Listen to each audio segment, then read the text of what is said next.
All right, ladies and gentlemen, what a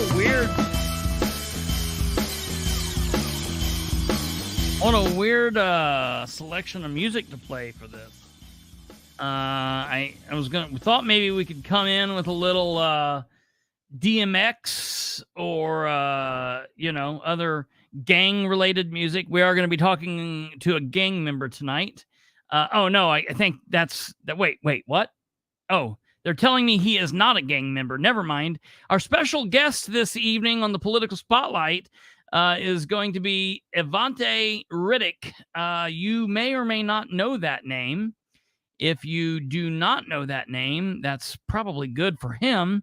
If you do know that name, you are either a citizen of Henry County, Indiana, or you've been watching the Sheriff of Henry County, Indiana's personal media corporation, CBS News, which is where he's been here lately, slandering a young man who has wanted to do nothing but have a career in law enforcement.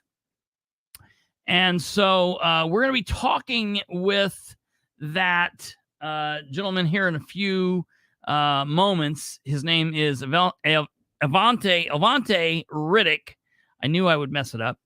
And we're going to hear what he says. Of course, ladies and gentlemen, this is the gentleman. The thing is, with the sheriff, there's been so many people that he's done wrong. People are like, I don't even know who we're talking about anymore. So we're going to get to all of that here in a minute. We're going to make it all make sense. This is the Political Spotlight. I am your host, Christopher H. Bilbrey. Producer Kate is down on the duck doing her thing, making the buttons work and putting things up on screen. We're asking you guys to do your part, which is simply watch with your eyeballs. We're asking you to communicate with us. We are a very interactive show. Please comment in the live chat box if you're watching this live. If you're watching this on repeat, please comment in the comment section below. They are two different sections. Please look and see where you are and judge yourself and act accordingly. Judge and act accordingly. Please help share the show, spread the word, share the show with everyone you know. Hit that bell so you stay up to date on everything that we release. We're going to be releasing a lot of content here coming up. We're just going to be dumping it out there for you guys, waiting to get all of the team back together as we welcome back Brandon Rudd here really soon, and we get started doing a couple new things. We're going to go off in a couple other directions, but we're going to start being really busy around here, and that's all good for you guys because we will have a lot of content, political government content, maybe some conspiracy content and other things for various people to watch. Yes, please hit that like button. If you can, hit the thumbs up and give us a like and help push the algorithm button so we can spread this around the globe. All right. So the gentleman that we're going to be talking with tonight, ladies and gentlemen, if you are not familiar, is the driver of the Dodge Challenger. How many people have seen cars like this on the roadway?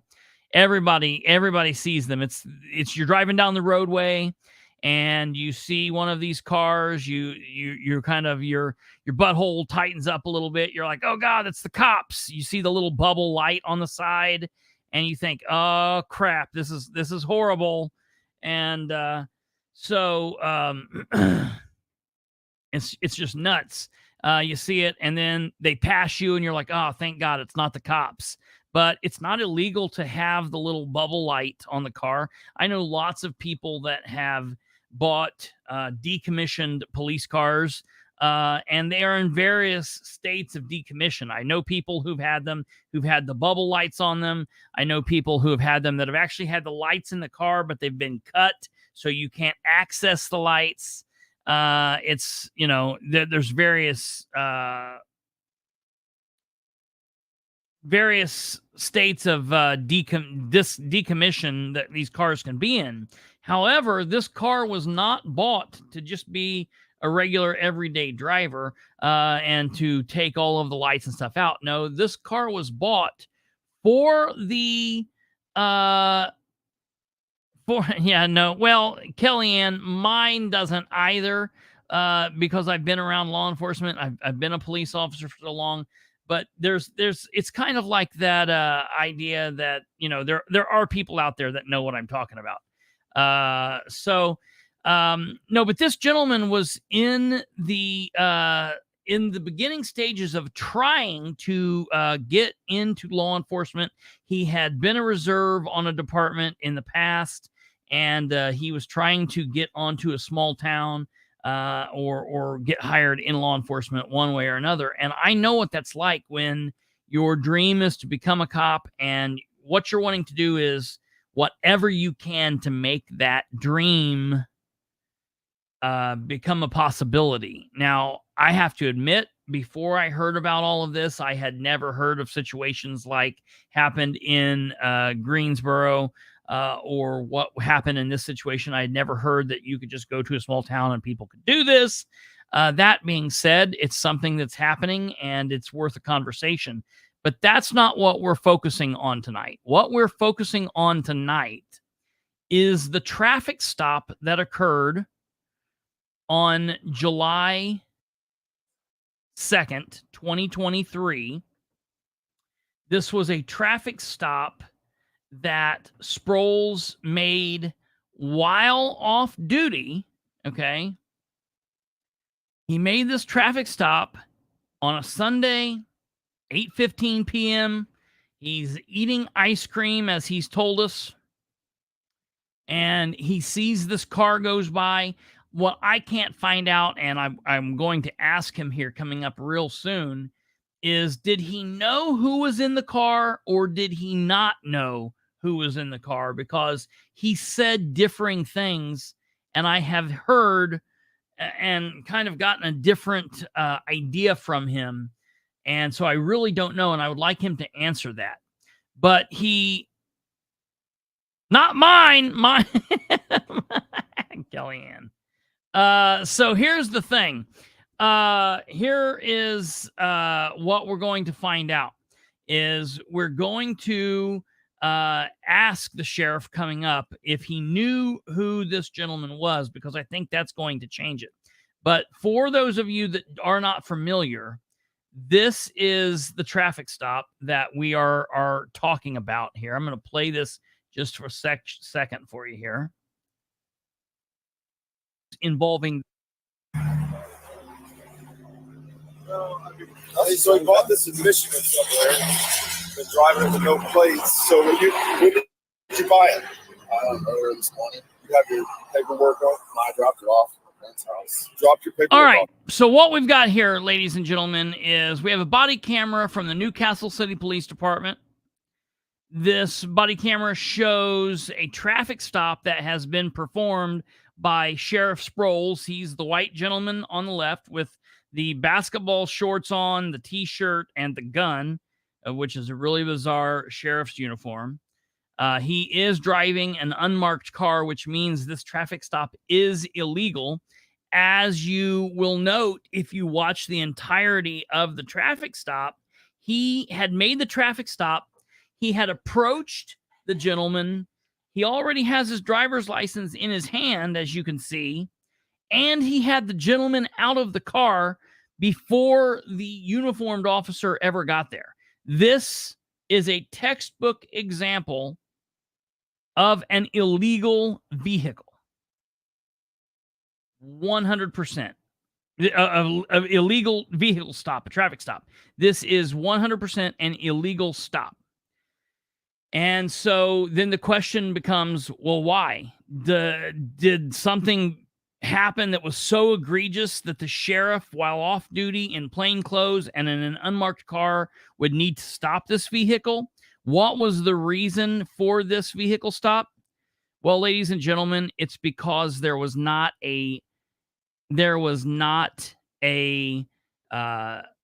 license plate on the vehicle. And in the state of Indiana, that is an infraction, but it is a minor infraction. So it makes the stop very, very petty, very ignorant. And then after the stop, the sheriff goes on a slanderous tour around his community and talking to the news media, slandering this gentleman.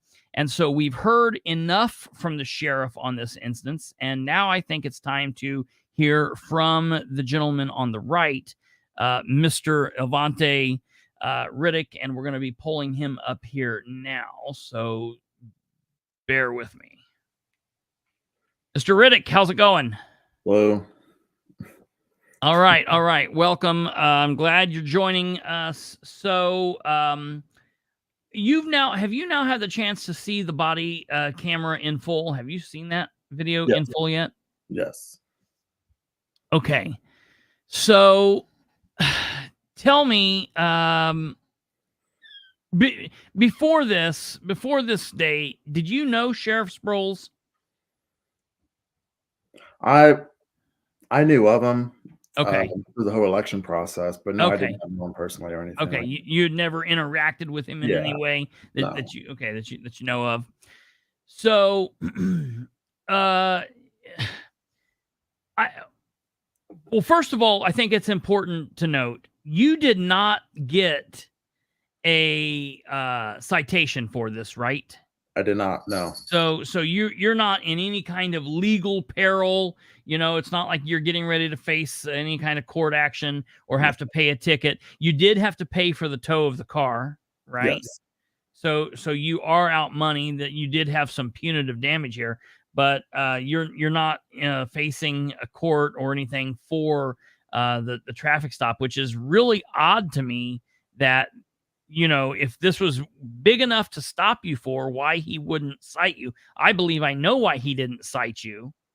But again, it's just kind of strange that they didn't cite you.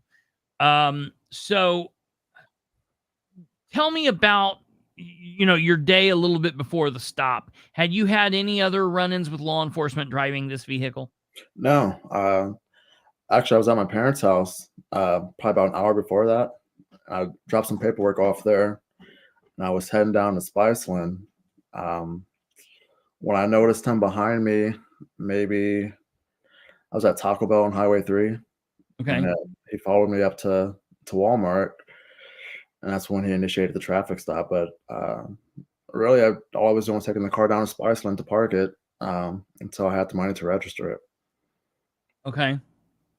And so what was your belief at the time that you were driving this vehicle? What was your belief as far as the legality of driving the vehicle, you know, without a plate? What was your thought? I thought there was some grace period Okay. that you were able to drive a newly purchased vehicle on a public roadway in Indiana. I also thought that I was supposed to have car insurance on the vehicle as well while driving it without plates. But I guess all of that wasn't true, according to the traffic stop. Well, yeah, I mean, according to that sheriff, now I don't know. We do have a gentleman who is an attorney here that's in the comments, and he's saying technically you have 72 hours to get license plate if you just bought the car. And I want to say for the record here, and you don't have to confirm or deny any of this, I believe that the sheriff probably was asking you some questions, and maybe or maybe not, you were not truthful with the sheriff. I think maybe you were nervous during the stop. Let me ask you this. When he pulled you over and walked up to your car, did you know it was the sheriff? Did you know that's John Sproles? Not right off the bat. The closer he got, I started recognizing his face. Okay. But So you knew that he was a cop, because normally, you know, it's not common for you to get a traffic stop and the officer to come up and be in, you know, a t-shirt that's 3 sizes too small for them and gym shorts. Like, you know, like what? I don't know. I mean, that's kind of strange.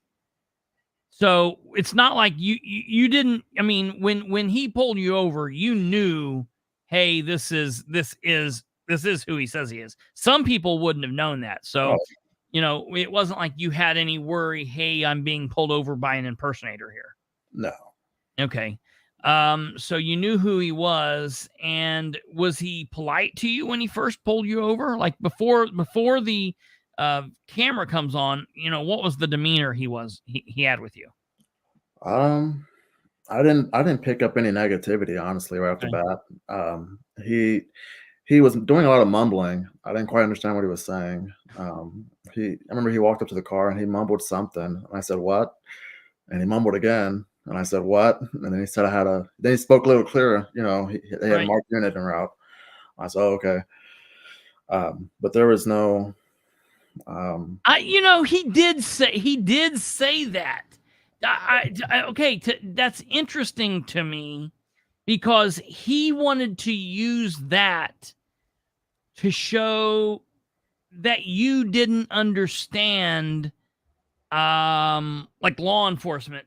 Because when I first heard the story, was just 4 short days after this stop. I was in a meeting where the sheriff was meeting with everybody, and he used this story to try and springboard into why small town cops are bad and why that this is a major problem. We've got people who are running around here impersonating police, and they don't know what they're doing, and they're trying to just pop up little police departments here and there. And I just recently pulled a car over, and he was fully decked out with full police lights, and he had a gun on him, and yada. I mean, in the state of Indiana, you're older than 21, correct? yes, You legally possess a handgun, correct? yes, Okay. So it's not like a big, I imagine 90% of the cars in Henry County that he interacts with are people who have guns in the car. So it's interesting to me that he had such a problem with that. But he used this to talk about this major problem that they're having. And at the time, I didn't know this. Now I know that the major problem that he has is all of these small towns are getting security gigs that basically his guys are not getting. And so this is all a situation where it's a money issue, which tends to kind of be something that Sproles is concerned about. It's all money with him. So that's kind of the bigger issue. So my question is to you, he comes up and he tells you, I have a marked unit en route. You don't understand what he's saying. He uses that to say, well, this kid's saying he wants to be the cop or he is the police, and he didn't even understand that I needed to have a marked unit en route, but yet he's the one that made the illegal stop without the marked unit there, which, just completely shocked me that he was admitting this with a room full of other law enforcement around, and while he was on camera. It just really, really shocked me. And he went on to talk about how you and one of your friends or your cohorts, between the two of you, one of you was an impersonator and one of you was like out of prison, was a gang member. And it just was really, really crazy to me what he was saying without giving any kind of factual information to back all of that up. And Sproles has a history of that. So did he ever mention any of that to you? Like, did he ask you if you'd been in prison, or did he ask you about gang affiliation? No. At the beginning of the traffic stop, he asked if I was a police officer, and I said, "No, I'm a civilian." Okay. And then he asked, was I ever a cop? And I said, "I used to be a cop in Caddis." And then he said, "Under Landon Dean?" And I said, "Yes, under Landon Dean." And then he went on to more questions, just like where I got the car from and about vehicle related questions. When did I purchase the car and things like that. Do you feel after looking back on everything, maybe not at the time, but where you're sitting today, do you feel that the sheriff knew who you were before he stopped you? It's hard to say. He could have, honestly, he could have. I don't see a reason why he would have to dig into me like that. Mhm. But it's hard to say from my point of view. Do you? I mean, it was just. I mean, I just watching the body cam. I just got the feeling that it was like a situation where he knew the answers to all of the questions that he was asking. You know, it was almost like he was wanting to know about the Caddis situation because he knew that you were at Caddis. And I don't necessarily mean like he knew your name and knew you, you know, in depth, but he knew that you had been it's almost like, and this is just conjecture from my part, but it's almost like he maybe had been waiting for something like this or had been looking for you. Because he had a lot of people said that he used this to then go into that fight. He had been engaged in this fight for some time before your stop on the 2nd. And so I feel kind of like this was going, and he was like, aha, now I've got this opportunity to do this. And so I just kind of felt that was strange.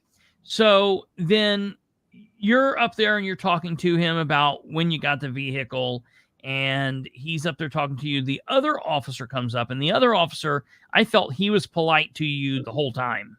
Yeah, he was. At what point in the stop did Sproles' attitude kind of change with you? It was after the lie. He started picking up some things didn't add up. Sure. And his whole I guess attitude towards me changed a little bit to the more of the aggressive side. So let's, I guess, just to get this out of the way, what was the reason that you lied to Sproles? I had lied. I guess I was just, I guess, uncomfortable. Sure. I was trying to protect my car in a way at the same time. I didn't really know him like that, but I felt like he was probably going to tow it. I just had that funny feeling about it. I thought maybe I can lie my way out of this situation and keep on going to where my destination was. Sure. I mean, if I could do it all over again, I probably would have told the truth from the get-go. And so what was that truth?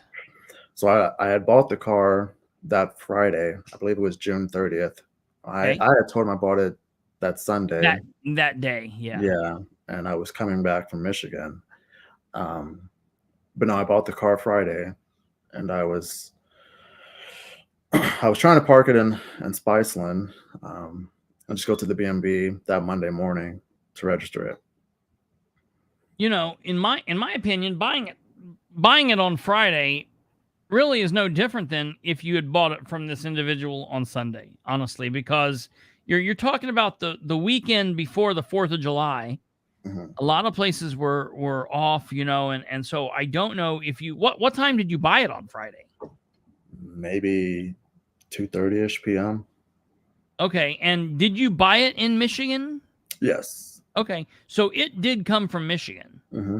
So if you bought it at like 2:30 in Michigan, and by the time you get it back down here, you know, I don't know that you would have had time to do anything that you needed to get done legally with the vehicle. So I think that we're kind of in the same boat. So I understand why, like, from my point of view, I told this to everybody I've talked to about this.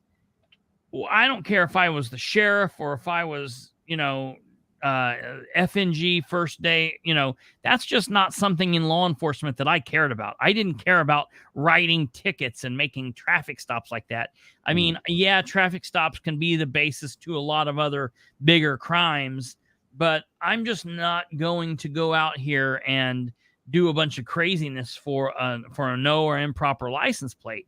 You know, I might make contact with you, and when I then pull you over and realize that, you know, you're otherwise seem to be a fine, upstanding citizen, let you go on your way, tell you to get it taken care of as soon, ask, maybe one of those situations where you ask, not in an investigatory way, hey, where are you going? But find out, hey, you're just 10 minutes down the road. Okay, get home, park the car, get this taken care of as soon as you can. If I see you out again, I'll tow it then. You know what I mean? One of those type of things.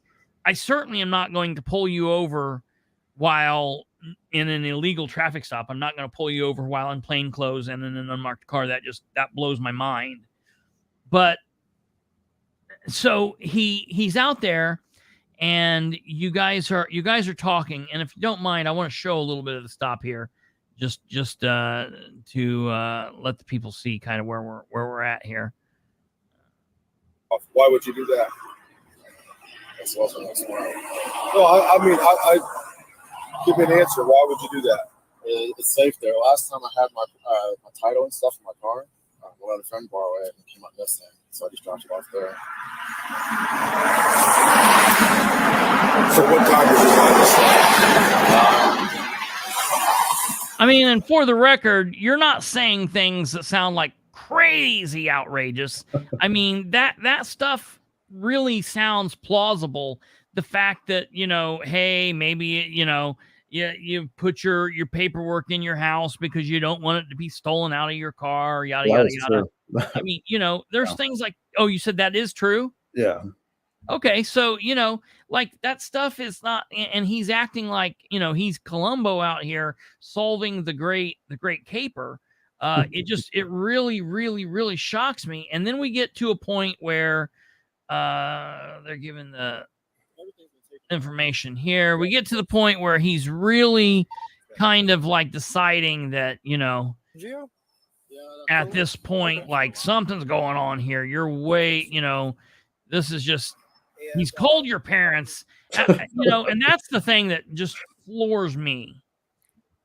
In law enforcement, so often you'll be dealing with, how old were you at the time of this stop? 26. 26. Okay, so you're still 26, 27? 26. Okay, so you're 26. I can't tell you how many times I would engage with a 26-year-old, and that 26-year-old would say, "Can I please call my parents?" And I would be like, "No, you're 26 years old. We're not going to call mom and dad." I can't tell you how many times I've talked to 30-year-olds that would say that. But my whole thing is like, why are we involving mom and dad? This is so crazy. And he has like a pattern of wanting to do this. It's really, really weird. So he calls your parents to, I guess, find the paperwork. Is that correct? Yes. And so I guess he calls one of your parents, maybe your mom, and mom kind of drops the hammer on you. She says like what the paperwork says, or you can't really hear in the call. What happens there? So she found the paperwork, and he had her look through, because I had the bill of sale and the title. He had her look for a date, the date of purchase. Yeah. And she found that date of purchase. And then he found out that it wasn't Sunday. It was indeed Friday. Dun, dun, dun. It was Friday. Yeah. Yeah. You're like it was felony Friday, I guess. So, I mean, like, just absolutely ridiculous, man, that we're literally talking about a no or improper license plate. And it's like, this is like a federal crime. So he finds out that it's really Friday when you bought the car. And that's when, like, you guys have that, like, all right, come clean. Like, what's the deal here? Mm-hmm. And so, like, what did you think was going to happen at that point? Oh, I had a feeling he was going to tow it right off the bat. Right. Tow it, probably write me some citations. Maybe tell me to get a ride, call someone to come pick you up. Right. So he calls for the tow truck. And how long did the car remain in tow? Maybe almost a week. Oh shit. Okay. So Yeah. Man, how much did that cost you? It was just under $800 to get it out. Oh my gosh, that is a killer. Mm-hmm. $800 to get the car out, just under $800 to get the car out. That's amazing. So he's he's going to tow the car, and I didn't know that you had a gun. He said that you had a gun, but I never saw anything. I never saw them pat you down. At the point when the gun comes out, like, I literally thought, oh my God, I'm surprised they didn't have you get on the ground or crazy. I mean, it was very crazy because they seemed so, he just seemed so crazy about this, and it was just so nonchalant about the gun. So he goes kind of crazy on you, and he continues telling you he's not trying to be ugly while trying to, be an asshole. And he's kind of coming off, and he's very, very sarcastic and, doing that whole routine. So then they come to the point where he tells you that he's going to give you a ride home. Like, Yeah. what did you feel about that? After, I was a little upset with them, so I didn't want to get in the car with them. But at the same time, I didn't want to walk home either, so Right. took the ride. So you took the ride with him, and how was the ride to the house? He just kept on questioning me. Where do you work at? Who's your employer? What's their name? Are they from around here? And just kept on questioning me about that. A few more questions about my criminal record. Like, what was the charge or stuff like that. And then he finally drops me off, and he takes my handgun and he sticks it in my pocket for me. He puts my ammo in my other pocket, and he's like, help me get my stuff out of the trunk of his, Durango, to take it inside the house. But yeah, he just questioned me now. Wait. He helped you take it inside your house? To the front porch, yeah. Okay, all right. So he like walks you to the front porch? Yeah.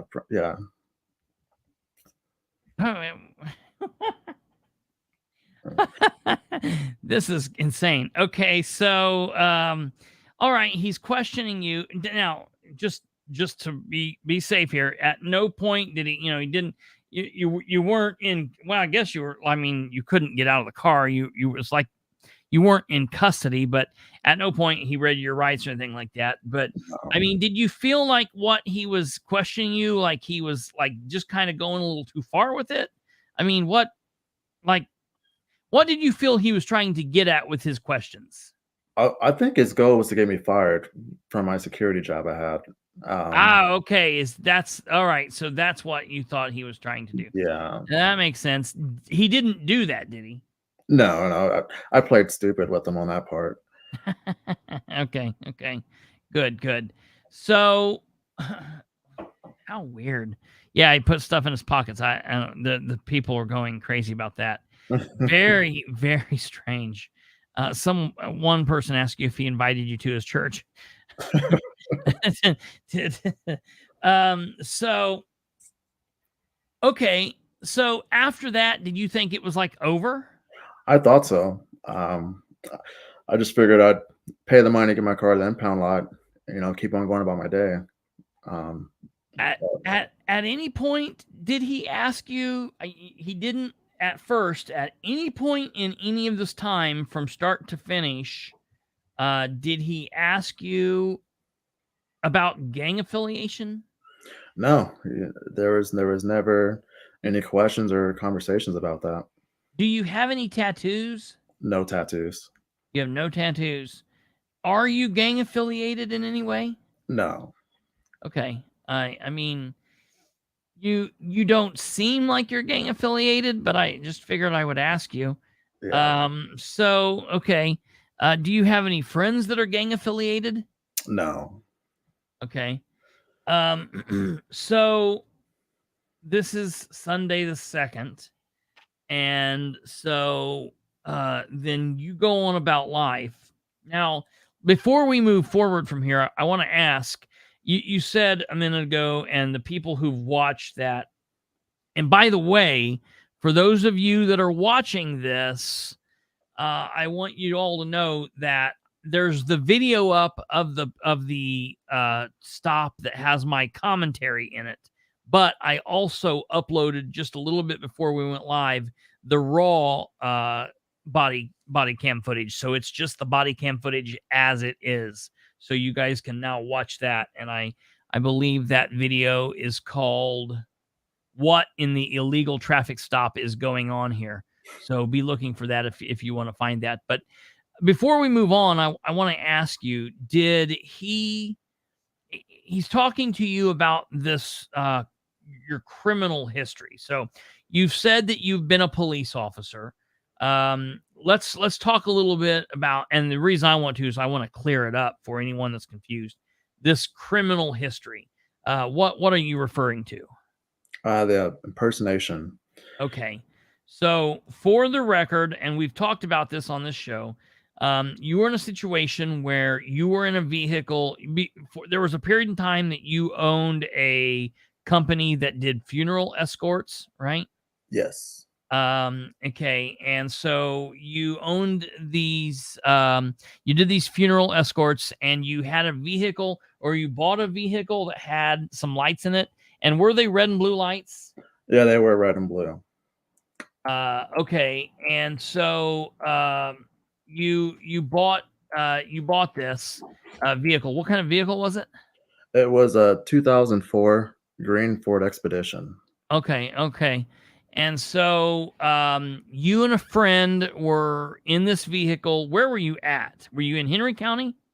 Yeah, we were in Henry County on the back roads. Just kind of like out in the county, and you were driving up and down these county roads, flipping the lights on, just kind of screwing around. Mm-hmm. Okay. So you're not like, for those of you that says, oh my God, this kid sounds like Jeremy DeWitt, you're not out here, really like, you're not out here impersonating cops. You weren't trying to get anybody to pull over. You weren't fighting anybody and handcuffing anybody. You guys were just screwing around. How old were you at the time? I was 20. Okay. So this was several years ago. You were 20 years old, not old enough to be on a police department yet. No. And so you are out there. Did you know what you were doing was a quote unquote against the law? I mean, I had some common sense about it, but right. Like I said, we were just immature at the time. Yeah. I mean, you didn't think what you were doing was hurting anybody. Okay. So, had you been driving the vehicle at any point? Not that day, no. Okay, all right. It. Okay, all right. So, you'd been in it, and then this day you had a friend that was in it, and you were in the passenger seat of this vehicle, and you guys were tearing up and down. How fast were you going, to your recollection? I think we were going the speed limit, honestly. Maybe okay, I mean, it's not like you guys are going 100 miles an hour. No. Okay. And you just turn the red blue lights on. Did you guys have siren? There was no siren. And there was only lights in the front of the vehicle and the windshield. Okay. So there's no lights in the back. They're just lights in the windshield. And you're literally, were they lights that plugged in like how did the lights work? I think they were cigarette lighter.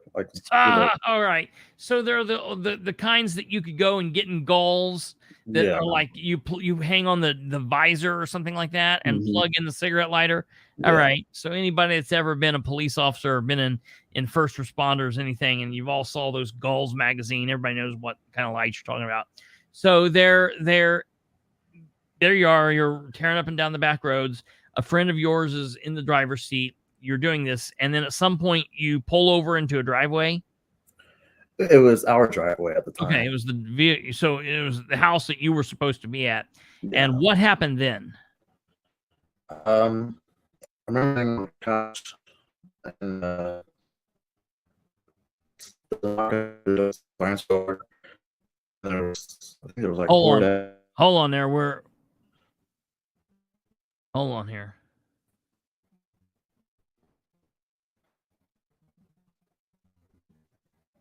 We're getting you. Are you there? Yeah. All right. You were kind of robotic there for a minute. All right. Say again. So after you pulled over into the parking lot, what happened? 4 deputies showed up at the house. 4 deputies? 4 deputies. Okay. They asked if that was my vehicle. I said, yes, that's my truck. They asked if there were red and blue lights in the truck. I told him yes. Then he asked if I was the driver. I told him no. Okay. And then he kept on questioning me. He asked numerous questions about if I had arrest power. At the time, I told him no. He asked where I worked at. I was working at the Newcastle prison at the time. And there were just so many more questions That is insane. 4 deputies, and when they got there, where were you at when they got there? I was sitting on the couch. Wait, that's not even the passenger seat. Wait a minute. So when they got to the house, you were sitting on the couch? We were already inside, yeah. That's not even okay. All right, so you're inside. You and the driver are inside the house, Mm-hmm. and they knock on the door. No, I came outside to them. Okay, you saw them. Yeah. And you're like, what's going on here? Pretty much. Okay, He so he said that there was an off-duty cop that called it in. Okay. So I'm not sure.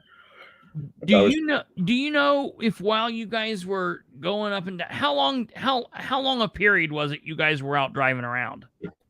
Maybe I wouldn't even say a couple of minutes, honestly. We went down one county road and then came back and pulled into our driveway pretty much. But okay. Maybe at most up to 2 minutes, if that. Maybe a minute. Oh my God, that is insane.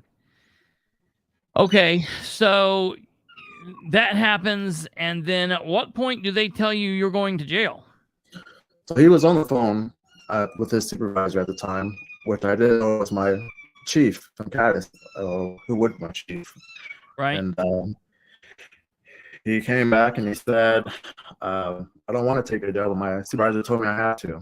So he placed me in handcuffs and put me back in his car.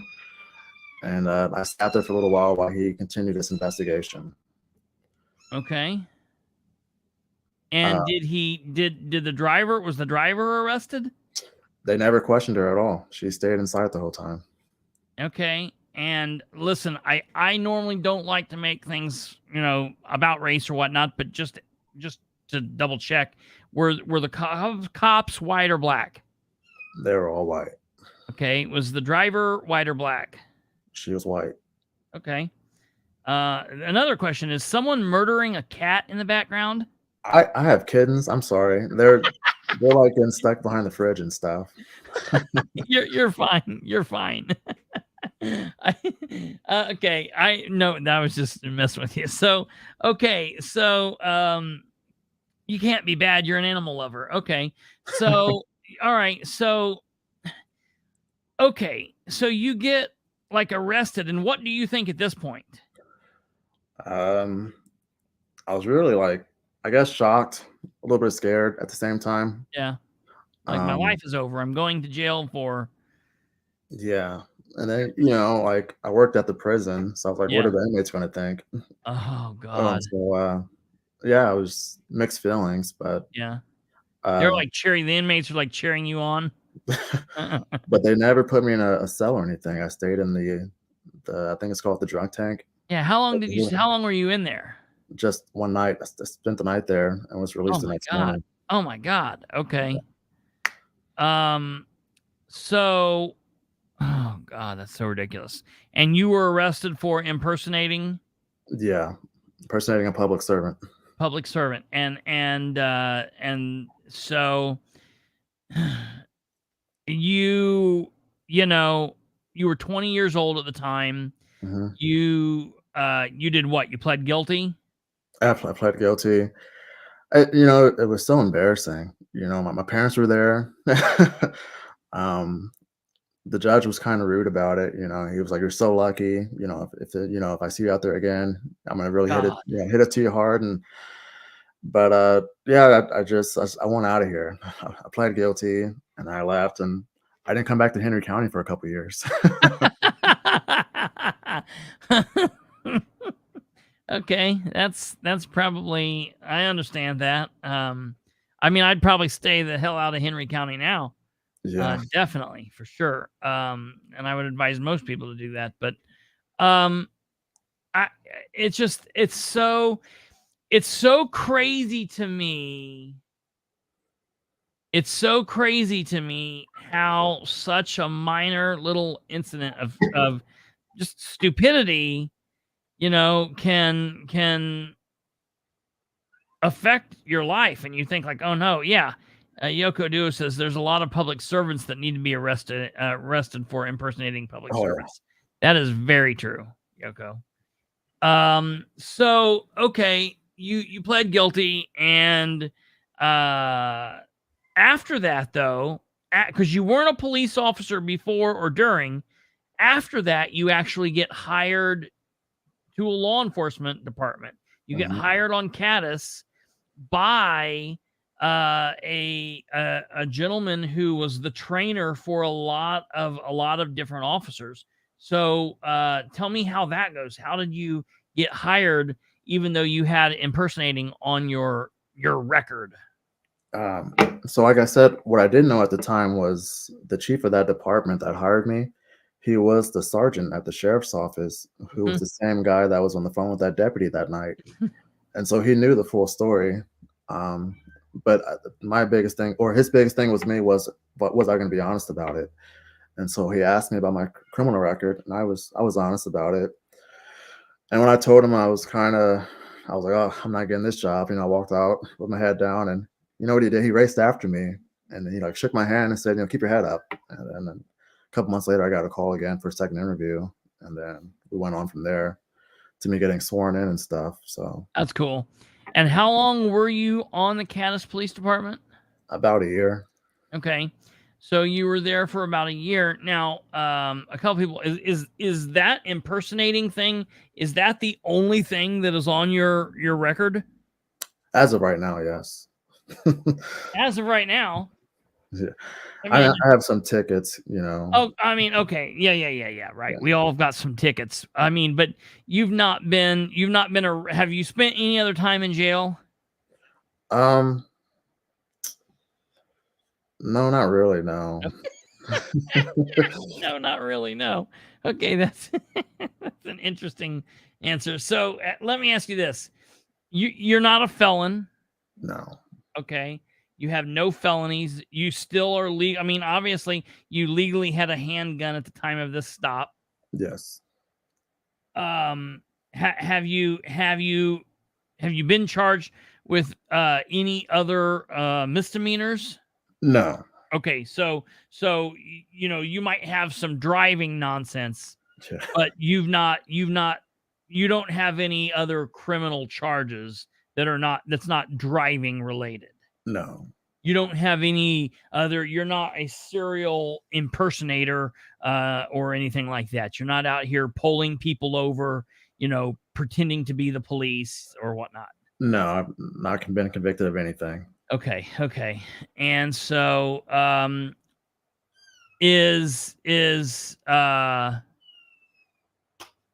you been charged with domestic battery? That's kind of something between my lawyer and I. Okay. I'm good with that. And the only reason I ask is someone just asked, so that's fair. And the bottom line is you are not or have not been convicted. So no. As of right now, you are innocent until proven guilty. Yes. That's the bottom line. Were you pulled over for anything relating to any other crime other than no or improper plates?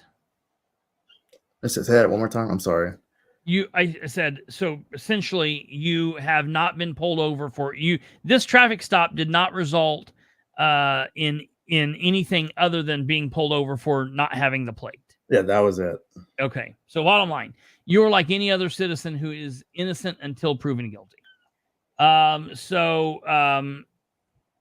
After that, okay, At what point did you become aware of the fact that the sheriff was calling you a gang member? So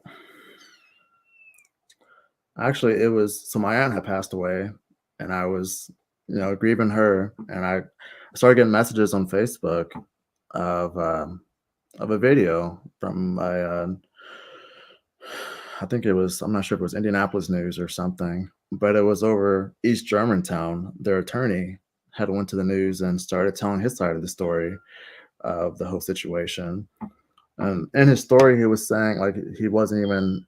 He said there was two guys in the car at the time when Sproles stopped my car. So he said Sproles was off duty, and he said that Sproles came across the traffic stop and offered his assistance, and said that there was two guys in the car that were arrested for police impersonation.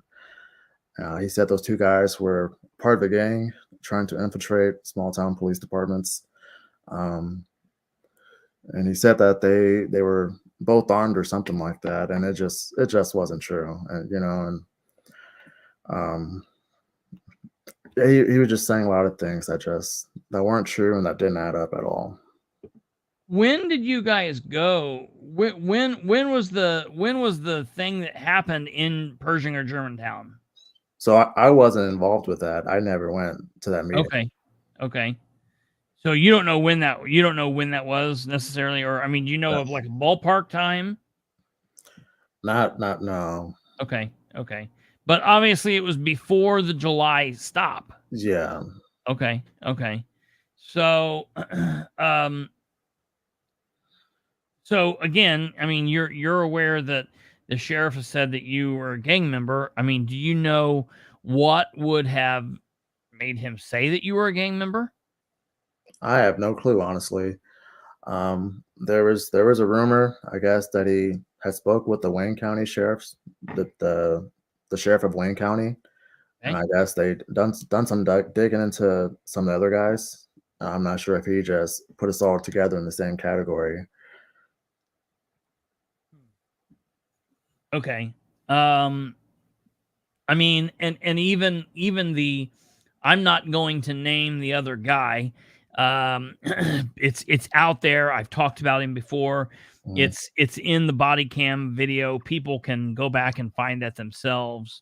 I'm not going to name the other guy in this video because that's not what it's about. But the other guy, I don't know him and I haven't spoke to him in this regard. But from what it looks like, I wouldn't think that he's a gang member either. So I am just not sure on who the sheriff would be. And the problem is this sheriff has a history of bringing out allegations against people, saying some pretty damning things without having the information, and then just leaving them hang out there and say, well, that's it. I said it, and that's it. And that's that. And so I'm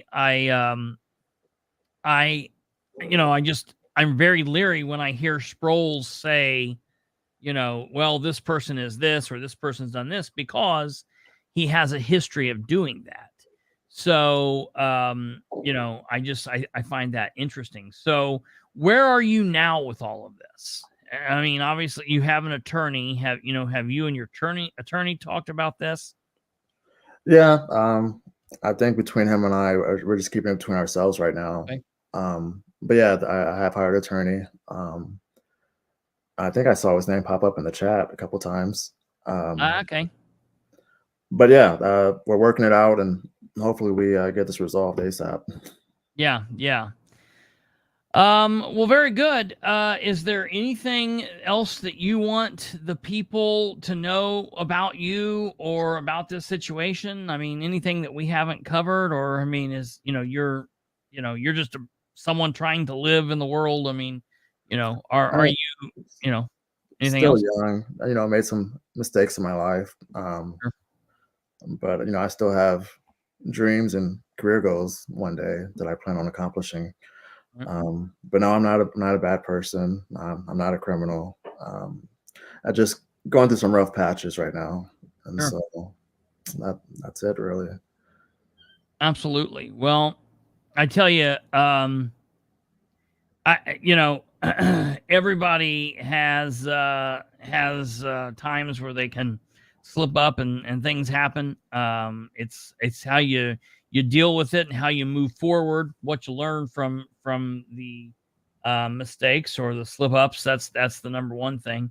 But I think it's very apparent here that in literally everything that I've talked about with the Henry County Sheriff's Department in the last 3 or 4 months has literally been Sproles at the center of every problem. And the way that Sproles has handled himself, the way that Sproles has dealt with other individuals, the way that Sproles has, behaved, the way that Sproles has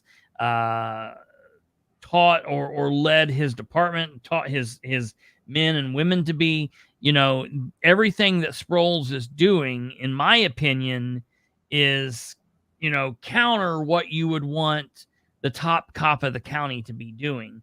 He does not seem like an individual that knows how to, de-escalate the situation. Everything seems like he does always amps things up and makes the situation worse. I'm really concerned for the people that come in contact with Sproles or that Sproles comes in contact with. I'm definitely concerned for the men and women that are coming on the department under him, because right now there's a lot of people that are bailing from the sheriff's department. And what that means is that leaves holes that they have to fill. Well, when they fill those holes, a lot of times they're filling them with new officers. So when you get new officers on the department, you have a lot of young rookie guys looking up to this sheriff, and they're not going to realize, hey, this sheriff's only been in law enforcement for 4.5 years himself. This sheriff is a young rookie himself. He's not a veteran law enforcement officer, and they're going to look up to him, and they're going to eat all of his stories and all of his nonsense. They're going to eat it with a spoon, and he's going to have them wrapped around his fingers. And so it's very concerning. And we see it doesn't matter if you're a person of color. It doesn't matter if you're another officer. It doesn't matter if you're another elected official. It doesn't matter if you're a man. It doesn't matter if you're a woman. Sproles has treated all of those people the same. He treats anybody that he sees as an adversary or anyone that he sees as less than him. He treats them all the same. He's a bully. And I think that that's what we've seen in this specific instance. I'm glad that you were able to get your words out here, and you're definitely free to come back anytime and talk with us if anything happens, or if this progresses further, or if anything happens. I would definitely be interested in hearing from you. So you're definitely welcome back anytime. I appreciate that, Bilbrey. All right, thank you very much, sir. I will see you on the other side. All right, we'll do. Thank you. All right, ladies and gentlemen, that was Mr. Elvante Riddick, and that was his experience with Sproles and with the that traffic stop on July 2nd. Look, here's the deal. The bottom line is everybody has the possibility of being on the wrong end of law enforcement just at the snap of a fingers through a traffic incident or having some kind of mishap or whatnot. And it's imperative that those law enforcement officers are doing everything that they can to try and make that situation as calm as possible. And when you have someone like Sproles that is amping it up, that's just not a good situation.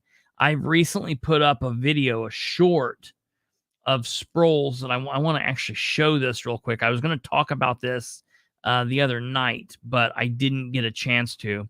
And I want to show this real quick, and I want to explain to folks what's going on here. Give me 1 second here, and I want to get this up here so you guys can see it.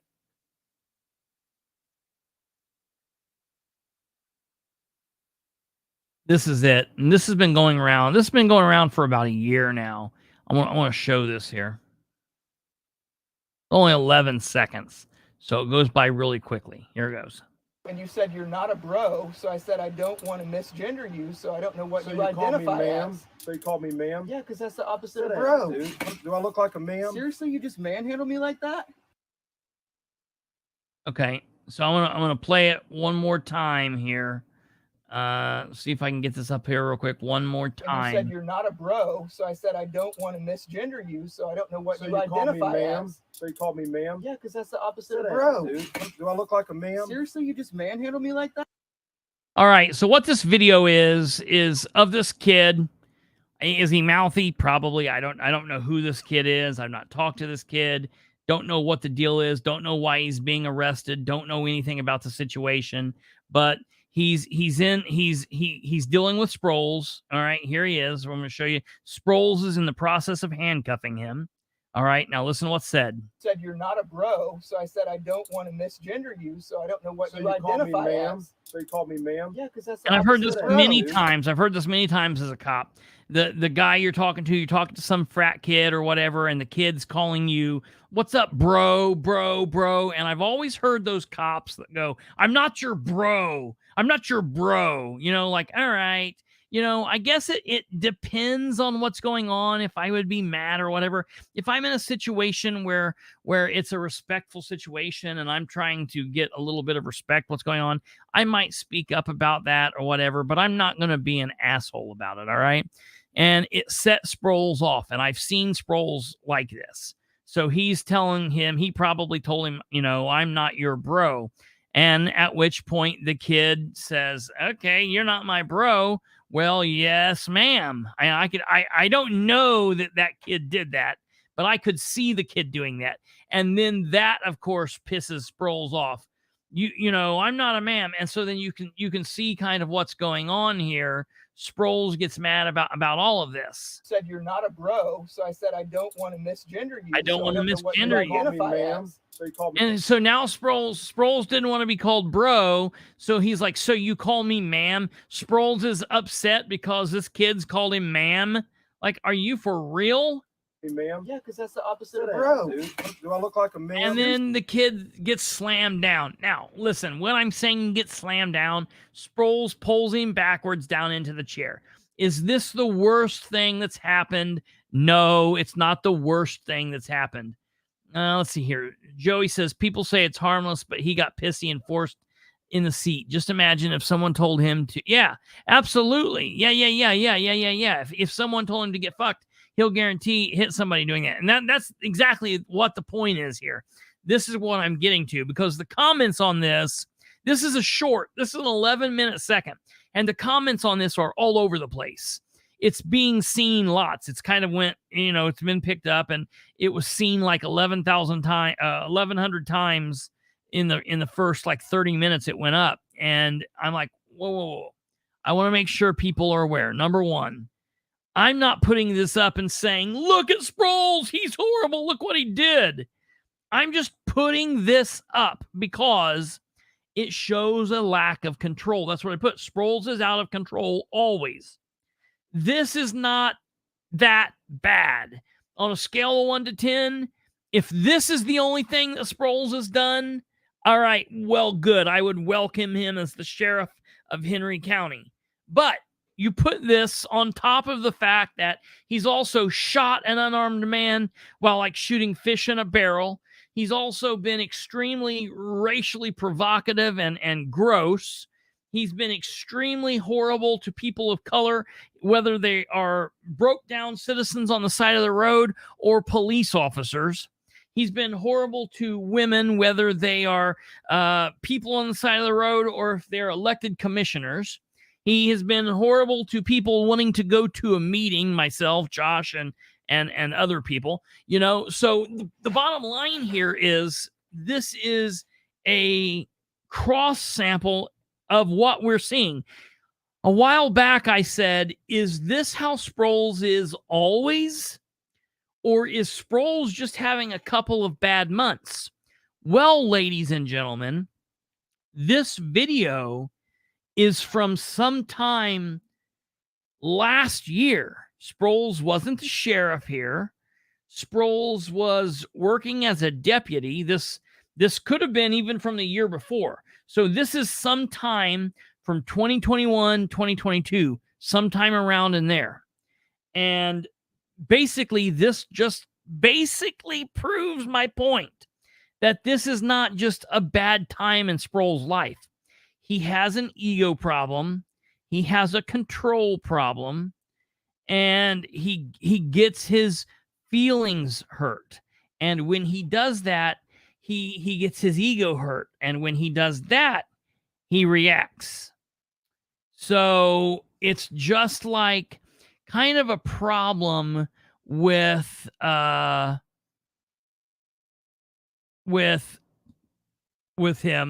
And I don't really know. I'm concerned about Sproles because I see how he is. Is what he did to this kid in this situation horrible? No. But when you put it together with everything, yeah, I think it shows Sproles in the light that he truly is. Somebody that can't control his emotions, cannot de-escalate, and is not against going hands-on or getting hurtful or hurting people. He's somebody that needs his ego stroked all day. That's exactly right, Diane. And if you're not there to stroke that ego, well, then he has an issue with you. So,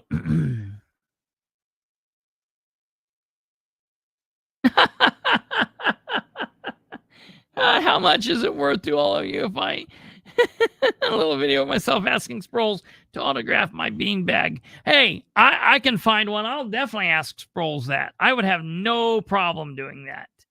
I am going to, for the record, I am going to reach out to Sproles tomorrow, and I'm going to ask Sproles to if he would want to do an interview. That's the only other person that we've not talked to in any of this.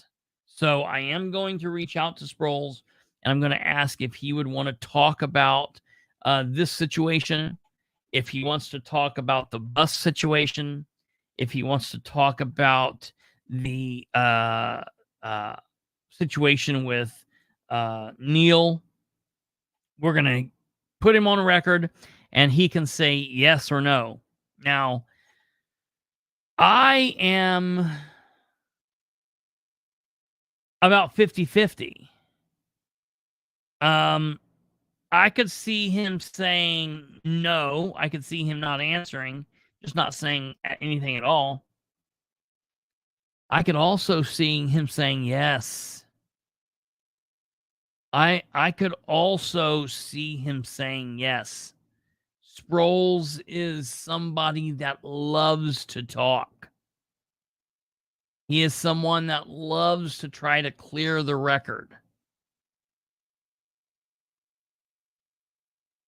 And so I just want to let him know, if you're here watching, sir,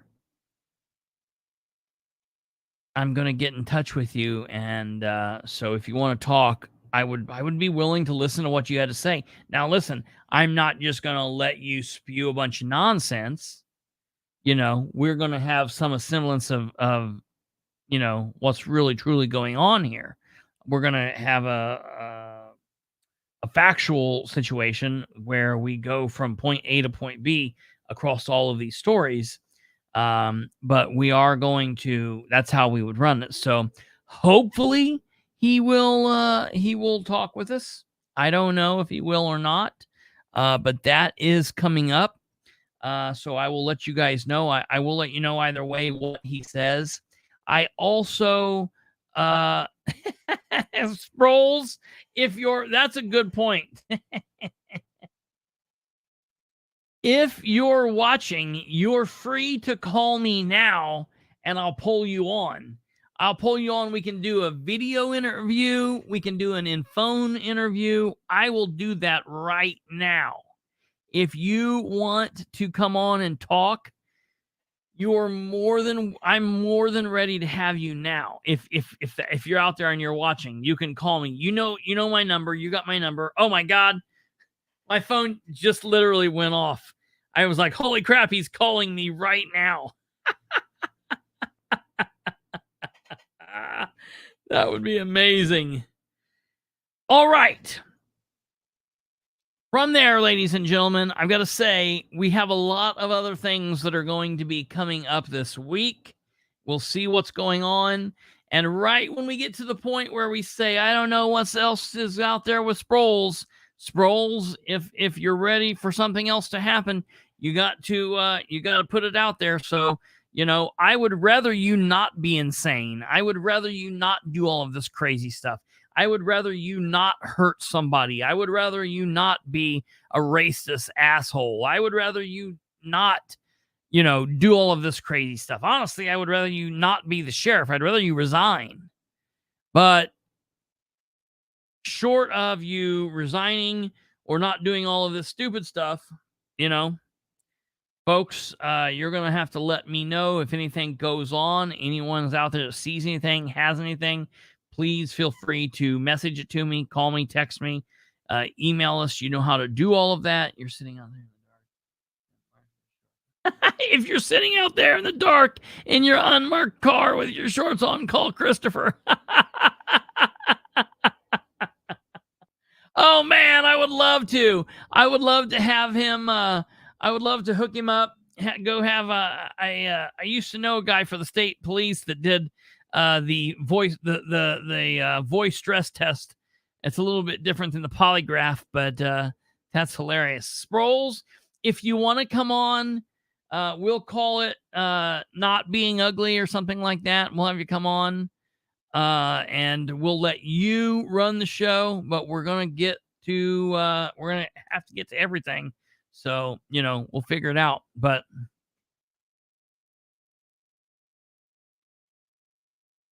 yeah. Absolutely. Josh, you give me a call. I'll shoot you my number. I think you've got it, but if you don't, I will shoot you my number, and that way you can call me when you're ready or when you've got time. So, all right, ladies and gentlemen, we're going to call it a night. We're going to wrap this up kind of early, but that's the way. I'll pay for the polygraph if he'll take it. Oh, man. This could be a thing. I don't like asking money for people, but we could do up a donation, and if we could get Sproles to do a polygraph, this could be the next what was that? Murray, was that who it was? And the answers the results are in. Sproles, you are the father. Speaking of that, I've heard a couple of other rumors, but all right, ladies and gentlemen, you know what to do. Like, share the show, spread the word, do all of that stuff. The postscript for tonight is, are you listening? This is very important. We have people who forget this. This is America. We are all innocent until proven guilty. People need to remember that. Innocent until proven guilty. So keep that in mind, folks. All right, spread the word, share the show with everyone you know. We will see you back here at the same time tomorrow at 9 p.m. Be looking for the raw body cam footage of Riddick's car stop. If you haven't watched that, it is out there. You guys take care of yourselves. God bless each and every one of you. Have a good rest of your Monday night, and we will see you on Tuesday. God bless. Good night, and goodbye.